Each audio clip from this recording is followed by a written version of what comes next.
Hello बच्चों, I hope आप सब लोग ठीक ठाक हैं। बच्चों हम लोग कंटिन्यू हैं चैप्टर नंबर 2 पर। और बच्चों आज हम लोग स्टडी करेंगे चैप्टर नंबर 2 का लेक्चर नंबर 6। और आज के लेक्चर में बच्चों हम लोग पढ़ेंगे टाइप्स ऑफ वेक्टर्स। तो बच्चों हम लोग कंटिन्यू हैं चैप्टर वेक्टर्स एंड इक्विलिब्रियम पर। तो उसमें मैंने आपको बताया था कि इस चैप्टर के 2 पार्ट्स हैं। पहले पार्ट में हम लोग वेक्टर्स के बारे में पढ़ेंगे और दूसरे पार्ट में हम लोग इक्विलिब्रियम के बारे में पढ़ेंगे। तो वेक्टर वाला जो पार्ट है वो बच्चों हमारा कंटिन्यू है। उसमें हम लोग 5 लेक्चर जो है वो ऑलरेडी पढ़ चुके हैं। आज हम लोग छठे लेक्चर पे हैं जिसमें हमने देखना है कि वेक्टर जो है उसकी क्या क्या टाइप्स हो सकती हैं जो हम लोग यूज़ करते हैं। ठीक है बच्चों, तो वेक्टर जो है वो क्या होता है ये हम लोग जानते हैं। एक फ़िज़िकल क्वांटिटी जिसका मैग्नीट्यूड होता है और उसकी कुछ डायरेक्शन होती है। फिर वेक्टर को रिप्रेजेंट कैसे करते हैं ये हमने देखा। और उसके बाद फिर वेक्टर्स को बच्चों हमने थोड़ा सा अलजबरा पढ़ा कि ऐड कैसे करते हैं, सब्ट्रैक्ट कैसे करते हैं। और फाइनली हम लोग वेक्टर की टाइप्स पर आ गए। तो बच्चों कुछ टाइप्स हैं वेक्टर्स की इंपॉर्टेंट, उनको हम लोग यहाँ पे आज डिस्कस करते हैं। तो सबसे पहले बच्चों जो वेक्टर की टाइप हम लोग स्टडी करते हैं वो है रिजल्टेंट वेक्टर। ठीक है, ये आपकी टेक्स्ट बुक के अकॉर्डिंग जो तरतीब है उसी से मैं आप लोगों को करवाऊँगा। तो आप लोग अपनी टेक्स्ट बुक्स या कोई भी हेल्पिंग नोट्स जो आपके पास हैं वो भी ले लें और कॉपी सब पास रखें या पेन भी ले लें। तो साथ साथ कुछ इंपॉर्टेंट पॉइंट्स जो हैं उनको नोट भी करते जाएं। ठीक है बच्चों, तो पहली टाइप लिखें। स्टार्ट करते हैं हम यहाँ से। पहली टाइप है जो रिजल्टेंट वेक्टर। ठीक है, ये जो नाम है रिजल्टेंट वेक्टर ये हमने एडिशन ऑफ वेक्टर्स और उसके बाद सब्ट्रैक्शन ऑफ वेक्टर्स में बार बार जो है ये नाम लिया। तो अब हम देखते हैं कि एक रिजल्टेंट वेक्टर जो है वो हम किसे कहेंगे। इसकी डेफिनेशन लिखते हैं बच्चों। तो रिजल्टेंट वेक्टर जो है उसमें हम लिखते हैं कि resultant vector is a single vector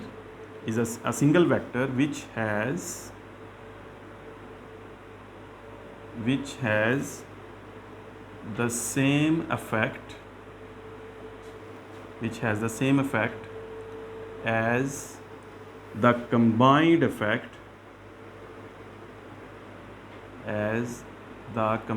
effect of all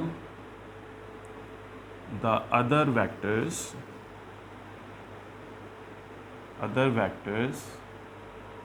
to be added। ठीक है बच्चों, ये तो होगी इसकी डेफिनेशन। रिजल्टेंट वेक्टर जो है ये बच्चों एक ऐसा वेक्टर है जिसका अफेक्ट जो है वो वही होता है जैसा कि combined effect of all the other vectors to be added. ये हमने देखा था बच्चों कि जो रिजल्टेंट वेक्टर है ये आता है जब हम दो या ज़्यादा वेक्टर्स को ऐड करते हैं। तो रिजल्टेंट वेक्टर जो है ये बच्चों इसका वही इफेक्ट बनेगा जो उन तमाम वेक्टर्स का होगा जिनको ऐड करके वो वेक्टर जो है वो बना है। मसलन बच्चों अगर हम लोग देखते हैं कि हमारे पास 2 वेक्टर्स हैं, एक वेक्टर ए है और एक दूसरा वेक्टर है वो बी है। लेट्स से ये वेक्टर बी है। हमने इन दोनों वेक्टर्स को हेड टू टेल रूल आपस में मिला दिया। ए वेक्टर के हेड पर बी वेक्टर की टेल को जोड़ा और इनको हेड टू टेल रूल से मिला दिया।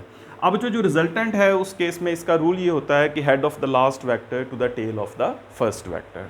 तो उस केस में अगर हम उस रूल के अकॉर्डिंग इसका जो रिजल्टेंट है वो बनाएंगे तो वो बच्चों बनेगा वेक्टर आर। ठीक है, from the head of the last vector B to the tail of the first vector A. अब ये जो बच्चों रिजल्टेंट आर बना है इसमें एक तो ये बात भी आप याद रखें जो मैंने बताई हुई है कि जो नेचर ए और बी की होती है वही नेचर आर की होगी। नेचर से मुराद कि अगर बच्चों वेक्टर ए जो है ये फोर्स है और वेक्टर बी जो है ये वाला वेक्टर बी ये भी फोर्स है, तो इसका मतलब है कि जो रिजल्टेंट बनेगा वो भी फोर्स ही होगी। ठीक है ना, force added into force gives force. तो ए वेक्टर फोर्स है, बी वेक्टर फोर्स है, तो आर वेक्टर जो रिजल्टेंट बनेगा वो भी फोर्स होगा। अब जो ये दोनों फोर्सेस जो हैं ए और बी ये वेक्टर जो है ये अगर दो फोर्सेस हैं तो जो काम ये दोनों फोर्सेस करेंगी कंबाइंड जो इनका अफेक्ट होगा वही अफेक्ट जो है वो सिंगल रिजल्टेंट का होगा। ठीक है, मसलन जो अगर किसी फ़र्ज़ कीजिए कि अगर हमारे पास एक मैस है, इस छोटी सी एग्जांपल कि अगर ये हमारे पास एक मैस है, इसके ऊपर बच्चों एक फ़ोर्स लगती है F1 जो कि 5 न्यूटन है और इसी मैस के ऊपर एक दूसरी फ़ोर्स लगती है F2 जो कि 10 न्यूटन है। तो बच्चों ये दोनों वेक्टर जो हैं ये 5 न्यूटन और 10 न्यूटन, ये भी ईस्ट में फ़र्ज़ कीजिए, साथ डायरेक्शन भी होना ज़रूरी है, ये भी ईस्ट डायरेक्शन में। तो तो ये दो फोर्सेस जब लगेंगी इस डायरेक्शन में और ये इनके मैग्नीट्यूड्स होंगे, तो बच्चों इनका जो रिजल्टेंट बनेगा F, इनका resultant head to tail rule भी अगर हम बनाएंगे तो वो F1 प्लस F2 बनेगा। तो चूंकि इनकी डायरेक्शन सेम है तो इसलिए जो हेड टू टेल रूल है उसमें भी ये दोनों वेक्टर्स जो हैं F1 और F2 जो है वो एक ही डायरेक्शन में बनेंगे। तो इनका रिजल्टेंट जो है वो F2 के हेड से F1 की टेल पे बनाएंगे तो वो एक स्ट्रेट लाइन में जाएगा, मींस कि वो जो बनेगा 15 न्यूटन और उसकी डायरेक्शन भी वही रहेगी ईस्ट। ठीक है। अब बच्चों इसमें जो हमने देखना है कि ये जो F1 और F2 थे, वेक्टर्स थे, फोर्सेस थी, इनका 5 न्यूटन और 10 न्यूटन जो अफेक्ट इन दोनों फोर्सेस का मतलब है, F1 और F2 को अगर हम कंबाइन करें, ये दोनों फोर्सेस जो इफेक्ट प्रोड्यूस कर रही हैं, वो रिजल्टेंट वेक्टर जो होता है सिंगल एक वेक्टर बनेगा, एक वेक्टर होगा हमेशा, ये भी आपने याद रखना है। तो जो एक वेक्टर होगा रिजल्टेंट, उसका जो इफेक्ट होगा that must be equals to the sum of all the other vectors to be added. जैसे F1 और F2 को मैंने ऐड किया तो इसका जो कंबाइंड इफेक्ट होगा वो इफेक्ट जो है वो रिजल्टेंट वेक्टर का बनेगा विच इज़ 15 न्यूटन। ये एक सिंपलेस्ट एग्जांपल है जिसमें मैंने लिया कि दोनों वेक्टर्स F1 और F2 जो हैं उनकी डायरेक्शन सेम है। अगर बच्चों डायरेक्शन सेम नहीं भी है तब भी आपने ये याद रखना है कि फर्ज़ कीजिए जैसे ये जो है वो मैंने बनाए थे कि अगर किसी ऑब्जेक्ट के ऊपर, अगर कोई ऑब्जेक्ट हम यहाँ पे ले लेते हैं और इस ऑब्जेक्ट का मास m है, इसके ऊपर एक फोर्स इस डायरेक्शन में लगती है और दूसरी फोर्स इस डायरेक्शन में लगती है F2, तो इस केस में ये दोनों फोर्सेस पैरेलल नहीं हैं। ठीक है, F1 किसी एंगल पे लग रही है, यहाँ पे इसका कुछ एंगल बनता है थीटा, लेकिन उस केस में भी जो इसका जो रिजल्टेंट बनेगा, जब इसका हम रिजल्टेंट बनाएंगे, जैसे F2 है, F2 प्लस F1 करें फ़र्ज़ कीजिए, तो F2 ये है और F1 जो है वो इस तरह से एक्ट करेगा, तो इसका रिजल्टेंट जो है वो ये बनेगा वेक्टर R। तो इन दोनों का जो रिजल्टेंट बनेगा दैट इज़ समवट, मतलब किसी डायरेक्शन में इस तरह से बन जाएगा, एक तरफ को, इस तरफ को फ़र्ज़ कीजिए कि इसका रिजल्टेंट बनता है R। तो फिर भी हम यही कहेंगे कि F1 और F2 फोर्सेस जो हैं इनका जो कंबाइंड इफेक्ट है कि ये किस तरह से इस मास को मूव करेंगी या नहीं करेंगी, जो भी होगा, F1 और F2 का जो भी कंबाइंड इफेक्ट बनेगा, रिजल्टेंट इफेक्ट बनेगा, एक न्यूटन में जो फोर्स आएगी, तो रिजल्टेंट जो होगा उसकी जो वैल्यू होगी वो दोनों के कंबाइंड इफेक्ट के इक्वल होगी। ठीक है, ये बात आपने याद रखनी है। तो रिजल्टेंट वेक्टर जो है that is always a single vector which has the same effect as the combined effect of all the other vectors to be added. उसमें वो फोर्स भी हो सकती है, वो वेक्टर बच्चों फोर्स के अलावा कोई भी और वेक्टर जो है वो हो सकता है, एक्सेलरेशन हो सकता है, वेलोसिटी हो सकती है, मोमेंटम हो सकता है, टॉर्क हो सकता है, व्हाटएवर जो भी एक वेक्टर क्वांटिटी है, उसमें जितनी भी सिमिलर वेक्टर क्वांटिटीज़ को हम ऐड करेंगे तो उसके रिजल्टेंट की भी वही नेचर होगी और वो उन तमाम वेक्टर्स के ऐड करने के इक्वल बनेगा। ठीक है बच्चों, तो ये जो रूल है रिजल्टेंट वेक्टर का, ये बच्चों वेक्टर एडिशन पे भी एप्लीकेबल होगा और बच्चों ये जो रूल है ये वेक्टर सब्ट्रैक्शन पे भी एप्लीकेबल होगा, क्योंकि हमने देखा कि जो वेक्टर सब्ट्रैक्शन है वो एक्चुअली वेक्टर एडिशन ही होती है और उस केस में भी हमारे पास एक रिजल्टेंट जो है वो बनता है। तो जैसे बच्चों ये F1 प्लस F2 है, तो दोनों की डायरेक्शन जो है अगर मैं ओपोजिट कर दूँ, फ़र्ज़ कीजिए कि F1 और F2 की डायरेक्शन को F1 इस तरफ बन जाए, F1 फोर्स इस तरफ हो और बच्चों F2 फोर्स जो है वो इस तरफ हो जाए, एक 5 न्यूटन फोर्स है, एक 10 न्यूटन फोर्स है, तो अभी भी इसमें ये F2 ज़रा बड़ा बनाते, 10 न्यूटन, ये 5 न्यूटन, तो इस अभी भी बच्चों ये जो 5 न्यूटन और 10 न्यूटन फोर्सेस हैं ये दोनों की डायरेक्शन ऑपोजिट है। अगर इनको हेड टू टेल रूल हम लोग ऐड करेंगे तो इसमें ऑपोजिट डायरेक्शंस जो है ये 10 न्यूटन होगा और इस तरह ये जो है ये ऑपोजिट डायरेक्शन में बनेगा, इस तरफ को 5 न्यूटन बनेगा। तो उस केस में फिर ये होगा कि जब हम F2 माइनस F1 करेंगे तो F2 माइनस F1 करेंगे तो उसको हम लिखेंगे F2 vector plus minus F1 vector. ठीक है, तो F1 की जो डायरेक्शन है उसको हम क्या करेंगे, ऑपोजिट कर देंगे, तो ये 5 न्यूटन जो होगा वो इस तरफ से इस तरफ को हो जाएगा। तो उस केस में फिर हमारे पास जो रिजल्टेंट वेक्टर बनेगा वो फिर लास्ट वेक्टर के हेड से फर्स्ट वेक्टर की टेल तक जो है ये बनेगा। वही रूल जो हम लोग वेक्टर एडिशन में करते हैं और सब्ट्रैक्शन में भी वही होता है, लेकिन उसमें फिर हम वेक्टर की डायरेक्शन को ऑपोजिट करते हैं। तो उस केस में जो रिजल्टेंट बनेगा that resultant will also be will also have the same effect as the combined effect of all the other vectors to be subtracted।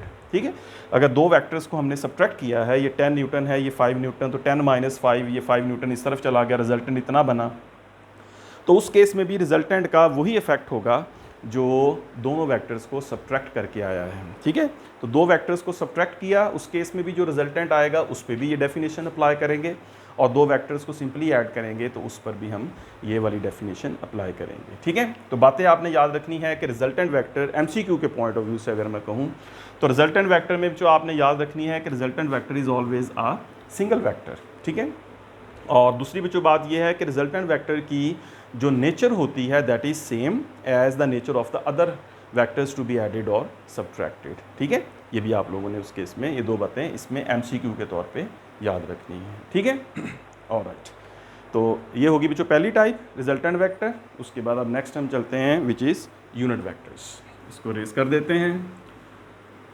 तो रिजल्टेंट वेक्टर आमतौर पे इसको फोर्स की एग्जांपल से एक्सप्लेन करते हैं, बच्चे ज़्यादा जल्दी अंडरस्टैंड करते हैं, अदरवाइज ये किसी भी वेक्टर पर इसको अप्लाई किया जा सकता है। ठीक है, नेक्स्ट बच्चों हम लिखते हैं यूनिट वेक्टर्स। तो यूनिट वेक्टर और यूनिट वेक्टर्स, चूँकि यूनिट वेक्टर जो है उसमें ज़्यादा टाइप्स हैं, 4-5। तो यूनिट वेक्टर जो है ये जो एक बड़ा स्पेशल वेक्टर है जिसको हमने डिफ़ाइन किया है। इसकी डेफिनेशन लिखते हैं, फिर इस पर थोड़ी सी डिस्कशन करते हैं। A unit vector is a vector that has unit magnitude, या a vector having unit magnitude is known as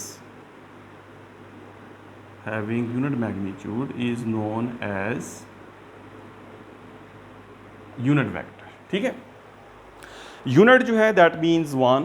तो एक ऐसा वेक्टर जो जिसका मैग्नीट्यूड जो है वो 1 है, तो उस वेक्टर को हम कहते हैं यूनिट वेक्टर। ठीक है, इट इज़ यूज्ड, ये भी साथ लिख लेते हैं, it is used to specify the direction of another vector। ये जो इसका यूज़ है ऑफ another vector। इस वेक्टर को जो हम इस्तेमाल करते हैं किसी और वेक्टर की डायरेक्शन को स्पेसिफाई करने के लिए। ठीक है, आमतौर पे किसी भी यूनिट वेक्टर को जो रिप्रेजेंटेशन है उसकी, यहाँ पे एक और पॉइंट हम लिख लेते हैं, टू रिप्रेजेंट, सारा लिख लेते हैं, to represent a unit vector, we use a hat. ठीक है, इस तरह से जो एक हैट डालते हैं ओवर अ वेक्टर। ठीक है, चलो, तो इस तरह से जो हम किसी भी वेक्टर के ऊपर या किसी भी एक जो लेटर होगा, ओवर अ लेटर लिख लेते हैं, ओवर अ लेटर, जैसे इंग्लिश अल्फ़ाबेट लेटर है। जैसे बच्चों फ़र्ज़ कीजिए कि अगर मैंने आपको ये बताना हो कि ए एक यूनिट वेक्टर है, तो ए हम लेटर यूज़ करेंगे तो इसके ऊपर एक हैट डाल देंगे, तो दैट मीन्स कि अब ये जो वेक्टर है ए, स्टिल दिस इज़ वेक्टर, एक तो ये बात, और ये ऐसा वेक्टर है जिसके ऊपर हैट है, तो दैट मीन्स कि ये वेक्टर जो है ये यूनिट वेक्टर कहलाएगा। और इट इज़ अंडरस्टूड कि इस वेक्टर का जो मैग्नीट्यूड है that is 1, right, unit magnitude है इसका। अगर ये फोर्स है तो ये 1 न्यूटन है, अगर ये एक्सेलरेशन है तो ये 1 मीटर पर सेकेंड स्क्वायर है, अगर जो ये वेलोसिटी है तो ये 1 मीटर पर सेकेंड है, टॉर्क है तो 1 न्यूटन मीटर है। इस तरह जो भी वेक्टर क्वांटिटी है ये यूनिट वेक्टर जिस भी नेचर को रिप्रेजेंट करता है, उस नेचर में इस वेक्टर का जो मैग्नीट्यूड होगा ये जो है दैट इज़ ऑलवेज 1। ठीक है, मतलब जो अगर इसमें एग्जांपल हम देखें, अगर हमने फोर्स जो है, अगर फोर्स को रिप्रेजेंट करना है, फ़र्ज़ कीजिए जो किसी जगह, तो फोर्स जो है दैट इज़ वेक्टर क्वांटिटी। तो फोर्स की जो रिप्रेजेंटेशन हम करेंगे उसके लिए हम एक लेटर यूज़ करते हैं एफ़। तो एफ़ के ऊपर हम एरो साइन जो है वो डाल देते हैं, which means this is vector. अब जो फोर्स एक वेक्टर है जो यहाँ पे रिप्रेजेंट किया गया है, तो vector has always some magnitude and it has always some direction. अब मैंने रिटन में इस वेक्टर का कुछ मैग्नीट्यूड और उसकी कुछ डायरेक्शन को रिप्रेजेंट करना है, तो f वेक्टर जो है इसको इक्वल हम लिखेंगे, that is equals f times, इसके साथ हम फिर f लिख के इसके ऊपर एक कैप डाल देंगे, राइट। तो ये एक रिप्रेजेंटेशन हो जाएगी कि एक f जो है that is a vector, that is a force vector, right, and force has some magnitude f। वो जो नंबर होगा उसमें मसलन 15 न्यूटन है, 10 न्यूटन है, 100 न्यूटन है, वो उसका मतलब होगा कि ये वाला f है, उससे मुराद ये वाला f है। और ये जो f यूनिट वेक्टर है that means it has certain direction, right. So this f vector is showing some direction of force vector f। तो इस तरह से बच्चों एक कंप्लीट रिप्रेजेंटेशन करने के लिए किसी वेक्टर की हमें ज़रूरत पड़ती है कि हम उस वेक्टर की कोई डायरेक्शन भी शो करें, तो आम तौर पे उस डायरेक्शन के लिए हम लोग एक यूनिट वेक्टर जो है वो यूज़ कर लेते हैं। इस तरह बच्चों अगर फ़र्ज़ कीजिए कि किसी जगह वेलोसिटी को हमने रिप्रेजेंट करना है, तो वेलोसिटी जो है इस तरह वेलोसिटी वेक्टर जो है v के ऊपर एरो साइन आएगा, दैट मीन्स वेलोसिटी वेक्टर। तो इट हैज़ सर्टन मैग्नीट्यूड, उसको v से रिप्रेजेंट करते हैं। तो velocity will have certain direction, फिलहाल हमें क्लियर मतलब नज़र नहीं आ रहा, तो जनरलाइज करेंगे तो वी से कि it has certain magnitude v and it has certain direction v cap, ठीक है। तो इस तरह यहाँ पे v कैप जो है वो हम बना देते हैं। तो इट मीन्स के we are representing velocity as a vector in terms of its magnitude and direction. तो v मैग्नीट्यूड v डायरेक्शन, ठीक है। इस तरह एक्सेलरेशन है जो acceleration is a vector, so it has certain magnitude which is a, it has certain direction which is a cap. तो इस तरह से हम लोग किसी भी यूनिट वेक्टर को इस्तेमाल करते हैं किसी और वेक्टर की डायरेक्शन को रिप्रेजेंट करने के लिए। So a vector having unit magnitude is known as unit vector. It is used to specify the direction of another vector. To represent a unit vector we use a head over a letter, जिस तरह से मैंने इसको use किया, ठीक है बच्चों। तो इस एक्सप्रेशन से, ये जो एक्सप्रेशन मैंने आपके सामने लिखा है कि किसी भी वेक्टर को हम इस तरह से रिप्रेजेंट करते हैं, इस एक्सप्रेशन से जो हम लोग जो है वो यूनिट वेक्टर को लिख सकते हैं। मसलन मेरा मतलब जो ये है कि यहाँ से अगर इस एक्सप्रेशन से, फोर्स वाले एक्सप्रेशन से अगर मैं यूनिट वेक्टर f लिखना चाहूँ, f unit vector, so that must be equals to f vector divided by f। तो इसका मतलब है कि अगर यूनिट वेक्टर को कोई एक्सप्रेशन देना हो, यूनिट वेक्टर को कोई मैथमेटिकल एक्सप्रेशन हो उसका देना हो, तो उसको हम इस तरह से उस एक्सप्रेशन को लिख सकते हैं कि f यूनिट वेक्टर जो है that is equals to f vector over f magnitude. यहाँ से f यूनिट वेक्टर आया तो f इधर चला गया। इस तरह जो वेलोसिटी का यूनिट वेक्टर अगर मैंने लिखना हो v unit vector, so that will be equals to v vector divided by its magnitude. इस तरह जो a यूनिट वेक्टर जो है that is equals to a vector over a। तो यहाँ से जो हम ये कह सकते हैं कि to obtain a unit vector divide a vector with its magnitude, ठीक है। अगर किसी वेक्टर को उसके मैग्नीट्यूड से डिवाइड कर दिया जाए तो फिर हमें एक यूनिट वेक्टर मिलेगा। ये हमने इस एक्सप्रेशन से देखा। तो जनरलाइज करें अगर हम, तो a यूनिट वेक्टर जो है that is equals to a vector divided by its magnitude a, ठीक है। बुक में हमारे कैपिटल से रिप्रेजेंट किया गया है। तो लेट्स से कि a जो है capital that is a unit vector, so this is equals to a vector over its magnitude. तो किसी भी वेक्टर के को अगर उसके मैग्नीट्यूड से डिवाइड करेंगे तो हमें यूनिट वेक्टर मिल जाएगा। मतलब ये सिंपल बात है। अगर बच्चों फोर्स एक वेक्टर है और फोर्स का जो मैग्नीट्यूड जो है वो 100 है, तो अगर फोर्स वेक्टर को हम 100 से ही डिवाइड करेंगे तो 100 ओवर 100 उसका मैग्नीट्यूड 1 हो जाएगा। So that becomes a unit vector. इस तरह वेलोसिटी है बच्चों, उसका मैग्नीट्यूड जो है वो 10 मीटर पर सेकंड है, तो अगर उसको मैं 10 से ही डिवाइड कर दूंगा तो उसका मैग्नीट्यूड 1 मीटर पर सेकंड हो जाएगा, which is a unit vector. Acceleration है 10 मीटर पर सेकंड स्क्वायर है उसका मैग्नीट्यूड, जैसा कि g होता है ग्रेविटेशनल एक्सेलरेशन ऑलमोस्ट g 10। तो 10 से अगर उसको मैं डिवाइड करूं तो वी गेट 1 मीटर पर सेकंड स्क्वायर, तो वो उसका एक यूनिट वेक्टर बन जाएगा विच हैज़ मैग्नीट्यूड 1। तो इसका मतलब है बच्चों कि अगर किसी भी वेक्टर को हम लोग उसके मैग्नीट्यूड से डिवाइड करें तो उसको डिवाइड करने से हमें उसका यूनिट वेक्टर मिल जाता है, ठीक है। तो ये भी बात जो है ये आपने याद रखनी है। नेक्स्ट बच्चों ये है यूनिट वेक्टर्स में हमारे पास डिफरेंट यूनिट वेक्टर्स हैं जिनको हम यूज़ करते हैं टू रिप्रेजेंट डायरेक्शन। तो उसको आप कह लें टाइप्स ऑफ यूनिट वेक्टर्स कह लें कि यूनिट वेक्टर्स जो है वो कितनी टाइप्स के हो सकते हैं। तो टाइप्स ऑफ यूनिट वेक्टर्स में बच्चों जो मोस्ट पॉपुलर ये कह लें कि कॉमनली यूज्ड इसमें कहना चाहिए, मतलब ये वर्ड ज़्यादा अच्छा है कि हम ये कहते हैं कॉमनली यूज्ड, राइट। तो कॉमनली यूज्ड यूनिट वेक्टर्स, ये ज़्यादा बेहतर है कि कौन से वेक्टर्स जो है उनको हम लोग कॉमनली यूज़ करते हैं, यूनिट वेक्टर्स।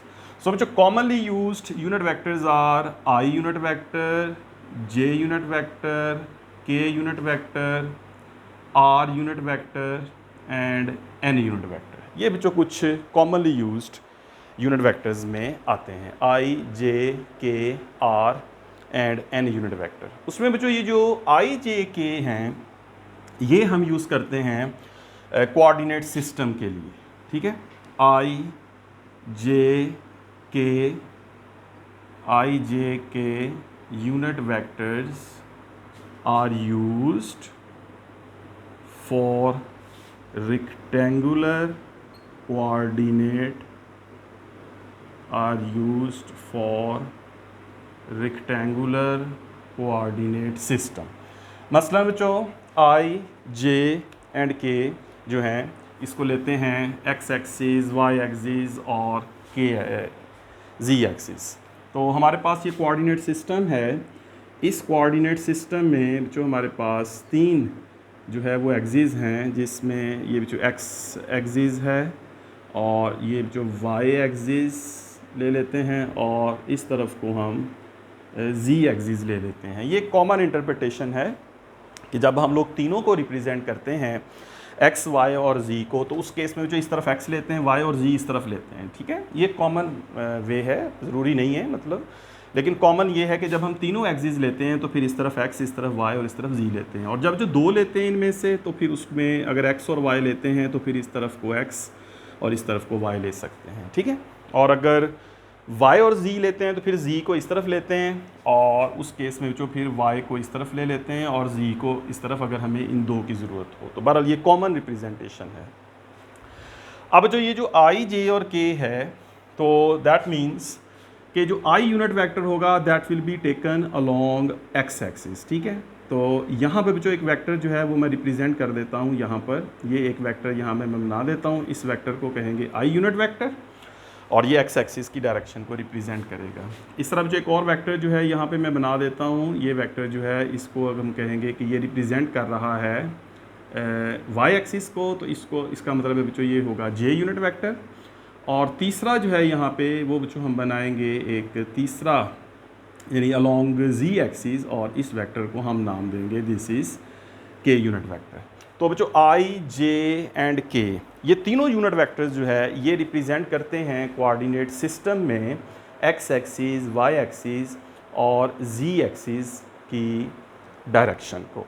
अगर बच्चों हमने किसी वेक्टर को एक्स एक्सिस डायरेक्शन में शो करना हो, वाई या जी एक्सिस डायरेक्शन में शो करना हो, तो उसके लिए बच्चों इन तीनों में से हम जो भी अप्रोप्रिएट होगा उसको यूज़ करेंगे। मतलब बच्चों फ़र्ज़ कीजिए कि फोर्स जो है, यहाँ पे डिफरेंट एग्जांपल्स अगर मैं दूँ, अगर बच्चों फोर्स है और उसको मैंने लिखा हो या किसी जगह पे इस तरह लिखा हो कि एफ वेक्टर जो है that is equals to 10I, ठीक है। एक तो जनरल एक्सप्रेशन मैंने आपको फोर्स का बताया था कि फोर्स जो है वो एक वेक्टर है और फोर्स को रिप्रेजेंट करने के लिए हमेशा हम उसका मैग्नीट्यूड और उसकी डायरेक्शन लेते हैं। ये एक जनरल एक्सप्रेशन है फोर्स का। ये पर्टिकुलर एक्सप्रेशन है जिसमें उसकी मैग्नीट्यूड गिवन है और उसकी डायरेक्शन भी हमें पता है। तो एफ जो है, एफ वेक्टर जो है that is a force vector, this is equals to 10I। इसका मतलब कि फोर्स का मैग्नीट्यूड 10 है और उसकी जो डायरेक्शन है वो I मीन्स के एक्स एक्सिस है। इस तरह जो अगर फोर्स जो है लिखी है कि F एक फोर्स है that is equals to 100J, तो इट इज़ क्लियर, अब ये पर्टिकुलर वैल्यू है कि फोर्स जो है उसका मैग्नीट्यूड 100 है और उसकी जो डायरेक्शन है वो J मीन्स वाई एक्सिस है। और इस तरह ये भी हो सकता है कि फोर्स जो है वो गिवन है और उस फोर्स की जो वैल्यू है that is equals to 5K है, तो विच मीन्स के फोर्स का मैग्नीट्यूड 5 और उसकी डायरेक्शन जो है वो K यानी Z एक्सिस है। तो बच्चों इस I, J, K जो हैं ये कॉमनली यूज्ड यूनिट वेक्टर्स हैं जिनको हम एक्स एक्सिस, वाई एक्सिस और Z एक्सिस की जो डायरेक्शन है उनको रिप्रेजेंट करने के लिए यूज़ करते हैं। ठीक होगी बात? ऑलराइट, तो ये तीन वेक्टर्स हो गए। उसके बाद बच्चों एक हमारे पास यूनिट वेक्टर है R। R जो है आर यूनिट वेक्टर जो है बच्चों ये यूज्ड होता है, is used for unspecified direction, unspecified direction, या जिसको बच्चों आप कह लें कि रैंडम डायरेक्शन। बस आपको पता है कि फोर्स जो है वो एक वेक्टर है, लेकिन उसकी डायरेक्शन जो है वो अननोन है, मतलब कि डायरेक्शन भी रिप्रेजेंट करनी है और हमें ये भी नहीं पता कि उसकी डायरेक्शन जो है वो किस तरफ है। तो फिर हम लिख देते हैं कि जो f है that is a unit vector which is equals to 10r।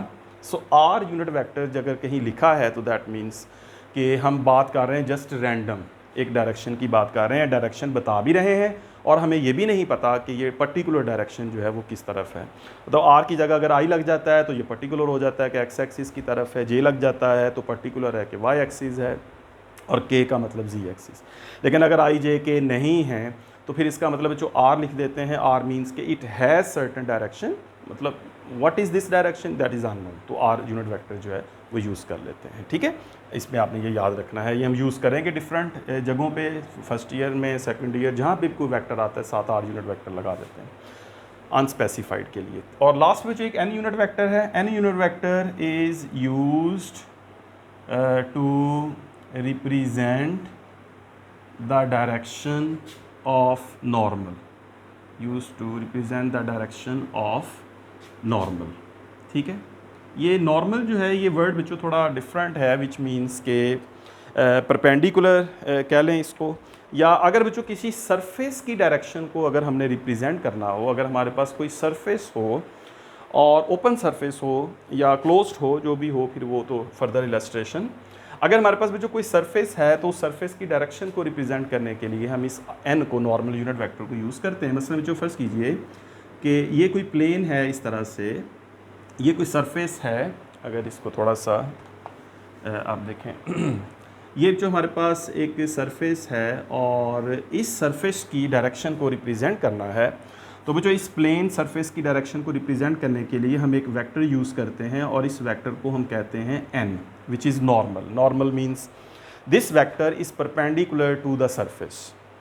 जिस सरफेस की आपने डायरेक्शन लेनी है उस सरफेस के ऊपर ये वेक्टर जो है ये परपेंडिकुलर है, तो उसको बच्चों हम कहते हैं नॉर्मल। जैसे जो ये आपके सामने वाइट बोर्ड है, अगर ये वाइट बोर्ड की मैंने डायरेक्शन रिप्रेजेंट करनी हो तो इस वाइट बोर्ड की डायरेक्शन का मतलब होगा कि इसके ऊपर परपेंडिकुलर हम लोग ड्रॉ करेंगे, राइट, ए परपेंडिकुलर लाइन।